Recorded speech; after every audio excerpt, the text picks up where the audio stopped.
Good morning dear children, welcome to the channel Physics by Vikas Zen. कैसे हो आप सब? As all you know, we have started the chapter Magnetic Effect of Electric Current.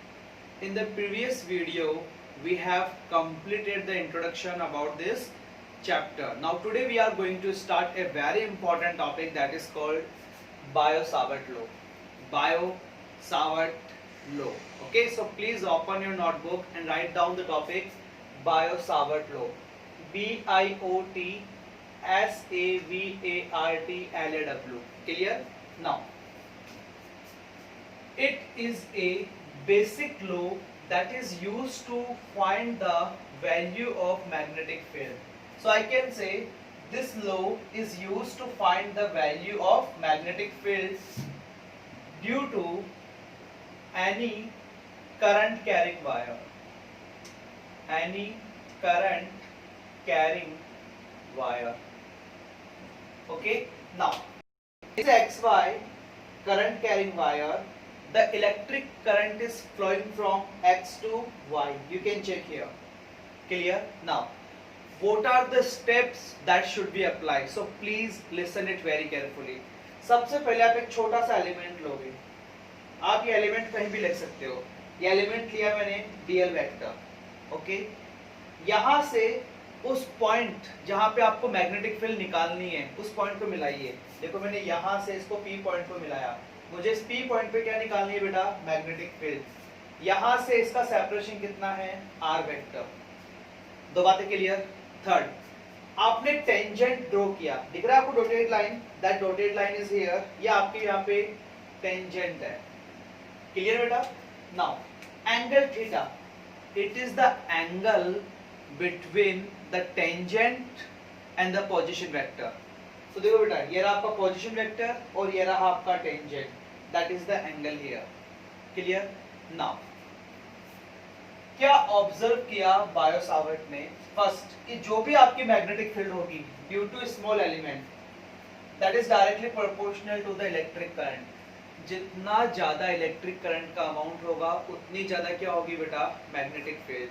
Second, magnetic field is directly proportional to the current element.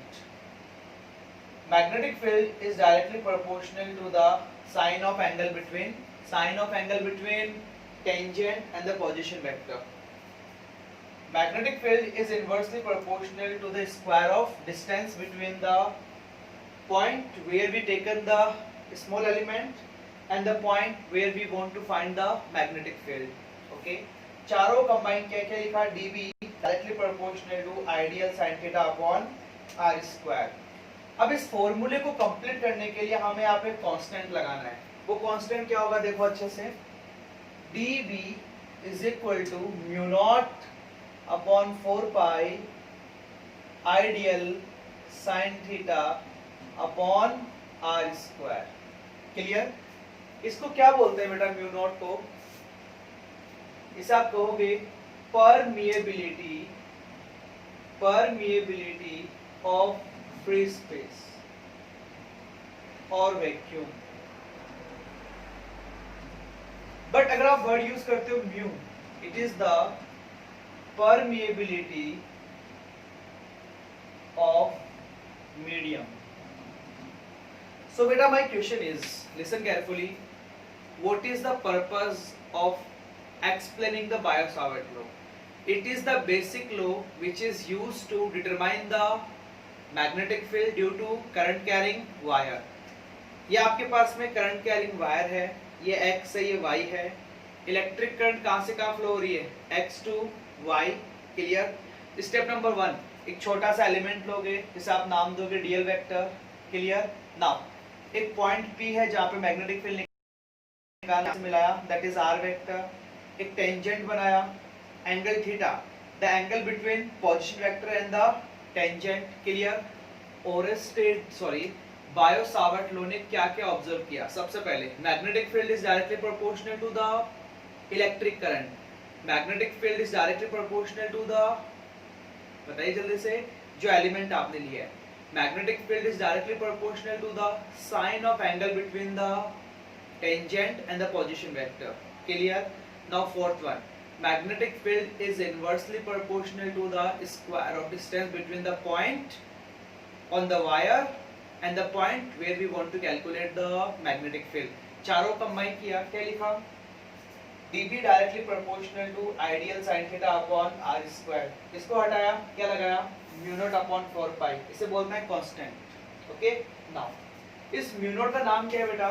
Its name is permeability of free space or vacuum. Mu permeability of medium. Clear? अब मैं इसकी value बताता हूँ आपको. mu naught upon 4 pi की value होती है बेटा 10 to the power -7. सबसे इंपॉर्टेंट है इसकी यूनिट. तो यूनिट के लिए काम करते हैं बेटा. मैं लिख सकता हूँ क्या? mu naught upon 4 pi is equal to dV r square upon I dl sin theta.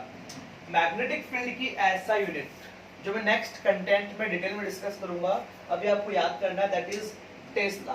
That is tesla. R square meter square upon current के लिए एम्पियर, लेंथ के लिए मीटर, साइन थीटा की कोई यूनिट नहीं होती. मीटर से metre cancel, क्या बचा बेटा? Tesla meter ampere inverse. This is the SI unit of mu naught upon 4 pi, और you can say mu naught because 4 pi की भी कोई यूनिट नहीं होती. तो म्यू नॉट की वैल्यू क्या आ गई? 4 pi into 10 to the power -7. I will do cross multiplication. Mu naught is equal to 4 pi into 10 to the power -7 and unit Tesla meter ampere inverse. आया आपको यहाँ तक समझ में? हर एक कंटेंट आपको आना चाहिए. Please take a screenshot.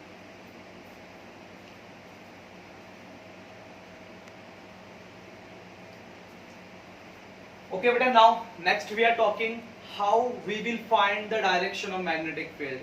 How we will find the direction of magnetic field.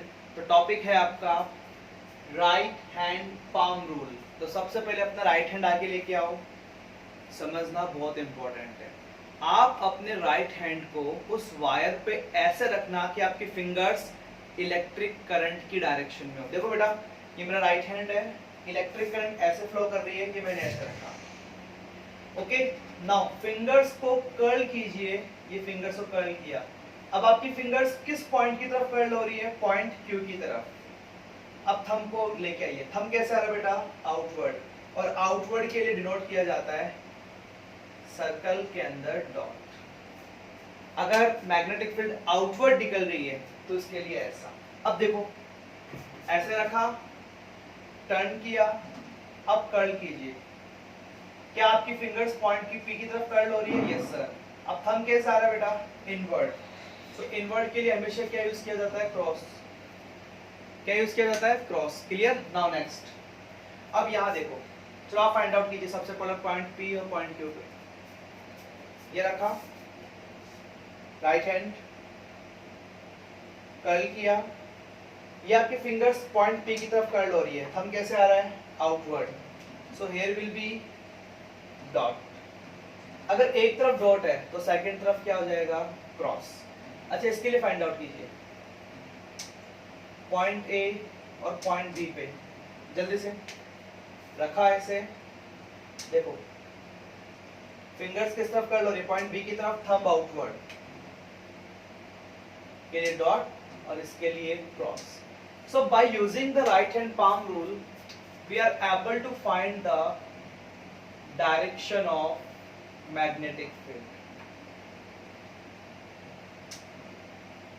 Clear? With the help of right hand palm rule, we are able to find the direction of magnetic field. Please take a screenshot.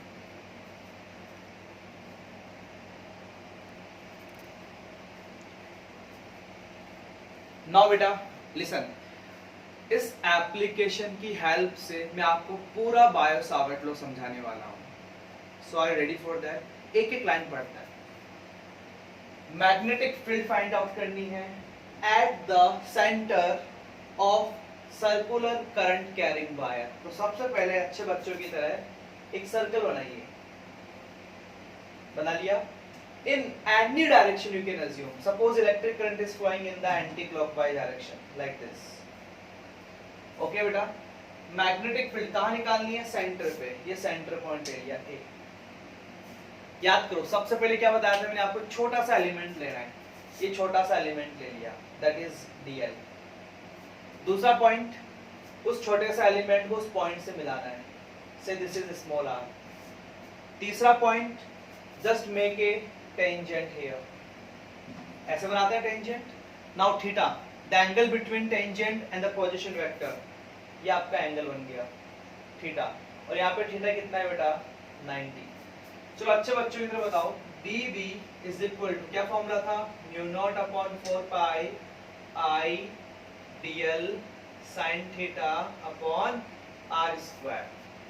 dv is equal to mu naught upon 4 pi i upon r square dl। sin 90 कितना होता है बेटा, 1। Now complete find out करने के लिए integrate कीजिए, integrate it.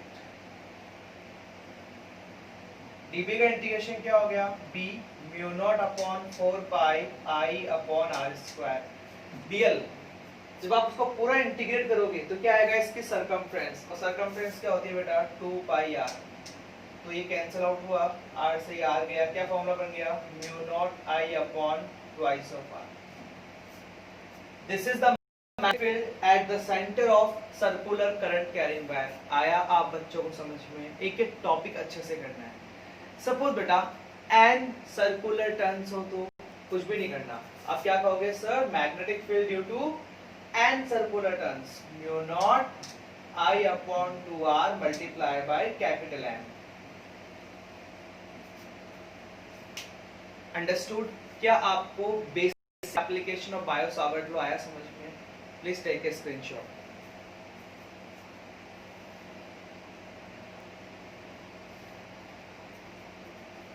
Okay beta, now next application, magnetic field at a point P at a distance small x on the axis of circular current carrying wire। Again diagram is very important। ये दिख रहा है आपको circular current carrying wire, clear है? Now इसको मैंने ऐसे रखा हुआ है बेटा, अब ऐसे बोर्ड पे कैसे रिप्रेजेंट करोगे, तो डायग्राम देखना कैसे बनेगा, like this, you have to represent like this, clear? This is the center O and this is the radius capital R। कोई दिक्कत यहाँ पे? Now ये बेटा एक लाइन बनाई है मैंने, this is the axis of the circular current carrying wire। आपने सबने सोचा कि सर इस पॉइंट पे हमें क्या निकालनी है, मैग्नेटिक फील्ड। आप सब बच्चों ने क्या सोचा कि हमें इस पॉइंट पे क्या निकालनी है, मैग्नेटिक फील्ड। तो बेटा सबसे पहले एक लाइन बनाई मैंने, ठीक है, at a point P at a distance small x। तो क्या लिखा है, magnetic field at a point P, ये पॉइंट P ले लिया, at a distance small x, ये डिस्टेंस स्मॉल x ले ली, on the axis of circular current carrying wire.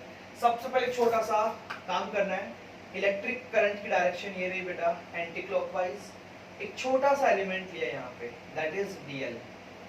Second step, उस dl को P पॉइंट से मिलाइए, that separation is small r। यहाँ तक कोई डाउट आपको?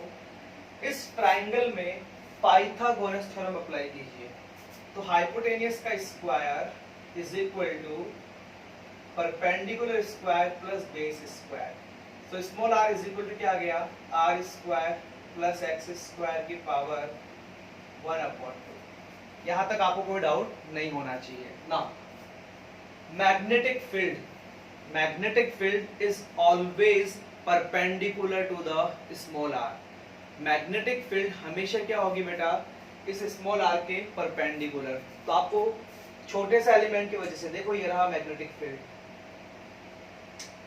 That is dB here, that angle is 90, clear?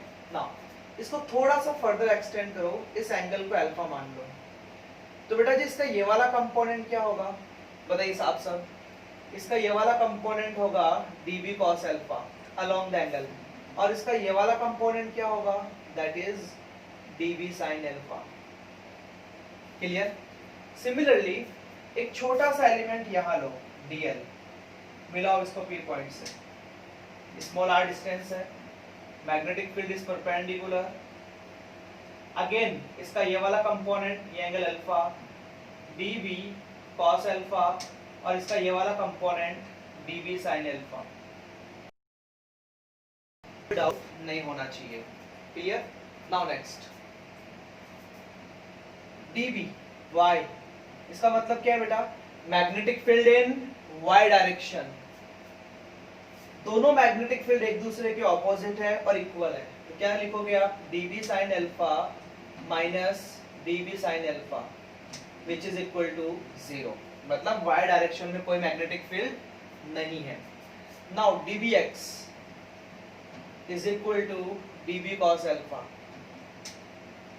अब आप कहोगे सर यहाँ तो दो कंपोनेंट है, आपको ऐड करना चाहिए। अब मैं आपको एक कहानी सुनाता हूँ। फिजिक्स और मैथमेटिक्स में एडिशन करने के लिए या तो आप यूज करोगे सिग्मा का या यूज करोगे इंटीग्रेशन का। सुनना बेटा, आप सबको पता होना चाहिए। सिग्मा यूज होता है काउंटेबल ऑब्जेक्ट्स के लिए, काउंटेबल जिसको आप काउंट कर सकते हो, और इन इंटीग्रेशन किसके लिए होता है बेटा? अनकाउंटेबल, जिसे आप काउंट नहीं कर सकते, अनकाउंटेबल। अब इस सर्कुलर एक्सिस पे कितने करंट एलिमेंट है मैं तो काउंट नहीं कर सकता, ना आप काउंट कर सकते हो। तो क्या यूज करोगे आप? इंटीग्रेशन। क्या यूज करोगे? इंटीग्रेशन। और क्या लिखोगे? v x is equal to integration of dv cos alpha, integration of dv cos alpha. If we are able to count the current element on this circular ring, तब मैं क्या use करता बेटा? Sigma. Clear? Integration of dv cos alpha. यहां तक कोई doubt आपको? Now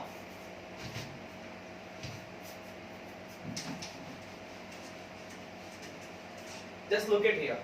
अब मैं तो क्या लिख रहा हूं? bx is equal to integration of dv cos alpha. Circular के लिए dv लिखते हैं mu naught I dl sin theta is 1 for the circular current carrying wire, अभी डिस्कस किया हमने, डिवाइडेड बाय 4 पाई। क्या आता है बेटा यहाँ पे? r स्क्वायर, और r स्क्वायर किसके इक्वल है? r square plus x square. Clear? Now अगर मेरे पास, सुनना बहुत अच्छे से, ये एंगल अल्फा है तो ये वाला एंगल कितना हो गया? 90 माइनस अल्फा। क्लियर? नाउ ये एंगल अल्फा है तो ये वाला एंगल कितना होगा बेटा? 90 माइनस अल्फा, और ये वाला एंगल वापस कितना हो गया? अल्फा, क्योंकि पूरा एंगल 90 दिया हुआ है। ये अल्फा तो ये वाला एंगल कितना हो गया? 90 माइनस अल्फा। ये 90 है तो ये वाला एंगल कितना हो गया? अल्फा। क्लियर? कॉस अल्फा चाहिए इस ट्रायंगल में। Cos alpha base upon hypotenuse, ये लिखोगे capital R upon small r।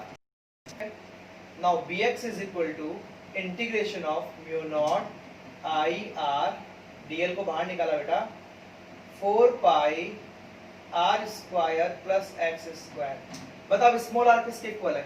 ये रहा, put here r square plus x square to the power 1 upon 2। Base same है तो पावर क्या हो जाएगी? ऐड हो जाएगी। क्या लिखोगे आप? bx is equal to mu naught I r को बाहर निकाला upon 4 pi r square plus x square to the power 3/2 और integration of dl that is 2 pi r। ये उड़ गया। ठीक है, अब क्या बचा बताओ? मैग्नेटिक फील्ड x एक्सिस पे mu naught I r square upon 2 r square plus x square to the power 3/2। So Biot Savart law की 2 एप्लीकेशंस हम डिस्कस कर चुके हैं। सबसे पहले डायग्राम बनाया, डायग्राम के बाद में एक छोटा सा एलिमेंट लिया, small r, direction of magnetic field is always perpendicular to the small r। अगर ये वाला एंगल अल्फा है, ये पूरा एंगल 90 है तो ये कितना हो गया? 90 माइनस अल्फा। ये पूरा एंगल 90 है तो ये एंगल कितना हो गया? अल्फा। ये अल्फा तो ये कितना हो गया? 90 माइनस अल्फा। ये 90 कितना हो गया आपके पास में? अल्फा। फिर भी किसी को डाउट आता है ना, without any hesitation you can ask from me. इन दोनों एप्लीकेशन की आपको प्रैक्टिस बहुत अच्छे से करनी है। ठीक है, नेक्स्ट वीडियो में हम डिस्कस करेंगे next application, the magnetic field due to straight current carrying wire. Okay, फिर हम डिस्कस करेंगे इस पे डिपेंडेंट न्यूमेरिकल्स। Thank you.